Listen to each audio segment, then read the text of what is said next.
नमस्कार बच्चों, इस YouTube चैनल पर राजेश सर आपका स्वागत करते हैं। स्माइल प्रोग्राम द्वारा भेजे गए आपके होमवर्क में आज का जो चैप्टर है बच्चों, पहला चैप्टर है 12th केमिस्ट्री का सॉलिड स्टेट, उसका पार्ट 6 की अपन बात करेंगे। जो प्रश्न भेजे गए हैं बच्चों, उसका जो क्वेश्चन के आंसर्स हैं यहाँ पर दिए जा रहे हैं। बहुत सारी वीडियो आपके लिए बनाई जाएगी, जितनी भी वर्कशीट्स आती हैं उन सब के उत्तर आपको बच्चों बताए जाएंगे। तो अगर आपको ये YouTube चैनल पसंद आता है तो आप इसको सब्सक्राइब और लाइक ज़रूर करें बच्चों। तो देखिए, पहला जो प्रश्न है, संकुलन क्षमता किसे कहते हैं? इसका उत्तर देखते हैं। किसी क्रिस्टल जालक की संकुलन क्षमता कुल उपलब्ध स्थान का वह प्रतिशत है जो अवयवी कणों द्वारा घेरा जाता है। अवयवी कण से मतलब परमाणु हो सकता है, अणु हो सकते हैं, आयंस हो सकते हैं जो उस क्रिस्टल जालक में उपस्थित हैं। तो उनके द्वारा जितना स्थान घेर लिया जाता है उस पूरे क्रिस्टल में, वो उसकी संकुलन क्षमता कहलाती है।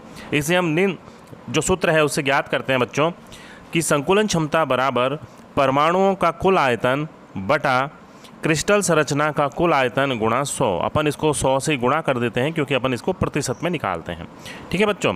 सेकंड जो प्रश्न है, काय केंद्रित एकक कोष्ठिका यानी जो BCC होती है, बॉडी सेंटर्ड क्यूबिक स्ट्रक्चर के लिए कुल अवयवी कणों की संख्या ज्ञात कीजिए। यानी इसमें कुल कितने अवयवी कण पाए जाते हैं। तो देखें बच्चों, यहाँ चित्र में दिखा रखा है, ये एक BCC की संरचना एकक कोष्ठिका है। ठीक है, इसके सेंटर में भी एक अवयवी कण पाया जाता है और प्रत्येक कोनों पर तो एक एक कण होता ही है। तो प्रत्येक कोनों पे जो कण होते हैं बच्चों, ये जितने भी कण आपको दिख रहे हैं, इन कणों में इस पूरे कण का इस एकक कोष्ठिका में 1/8 भाग ही केवल होता है। क्योंकि ये कट जाते हैं तो इतना भाग ही इसमें होता है, तो 1/8 भाग अपन इसमें मानते हैं। तो इसलिए अपन देखो इसको देखते हैं कि पहला जो पॉइंट है, 8 कोने हैं, उसमें 1/8 कण प्रति कोना, यानी प्रति कोने में 1/8 कण हिस्सा आता है। तो कुल कितने कण हो गए? 1 कण हो गया कोनों पर स्थित कणों के द्वारा।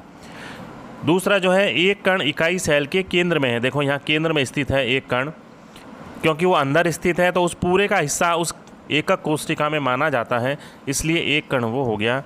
इस प्रकार कुल अवयवी कणों की संख्या कितनी हो गई? 1 + 1 = 2 कण, यानी 2 कण इसमें स्थित होते हैं। ठीक है बच्चों। अगला जो प्रश्न है, संकुलन क्षमता ज्ञात करने का सूत्र लिखिए। बिल्कुल सिंपल है। संकुलन क्षमता बराबर परमाणुओं का कुल आयतन बटा क्रिस्टल संरचना का कुल आयतन गुणा 100। अगला प्रश्न है, आद्य एकक कोष्ठिका की संकुलन क्षमता कितनी होती है? 52.4% होती है बच्चों। ठीक है।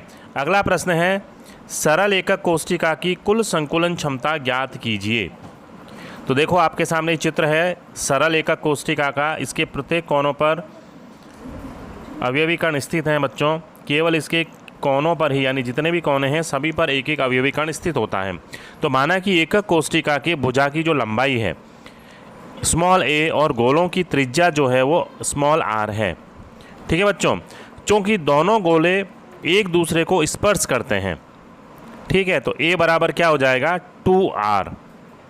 यानी a जो ये लंबाई जो है यहाँ से यहाँ तक कि a जो है ये r है, इसका भी r है त्रिज्या, तो क्या हो जाएगी? ये 2r के बराबर हो जाएगी। घनीय एकक कोष्ठिका का आयतन, पूरे एकक कोष्ठिका जो है इसका आयतन अपन a³ के हिसाब से निकालते हैं और a बराबर होता है 2r। अभी अपन ने देखा है, तो इसका मान हो जाएगा 2r³ यानी 8r³ आ जाएगा। ये आ जाएगा पूरी एकक कोष्ठिका का आयतन। ठीक है। एकक कोष्ठिका में गोलों की संख्या कितनी होती है? क्योंकि ये सरल है एकक कोष्ठिका, तो इसमें कितना भाग हो जाएगा? 1 कण के बराबर इसमें भाग होगा, यानी 1 ही कण होगा। अतः गोले का आयतन कितना है? 4/3 πr³। यह आयतन का सूत्र है बच्चों इसके।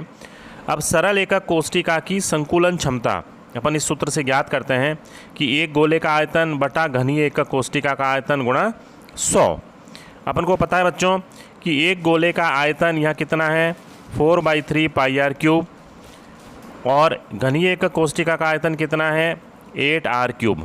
अपन ने इसको काट लिया तो यहाँ आ गया π/6 गुणा 100। इसको जब अपन सॉल्व करते हैं तो बच्चों 52.36 यानी 52.4% इसकी संकुलन क्षमता आ जाती है।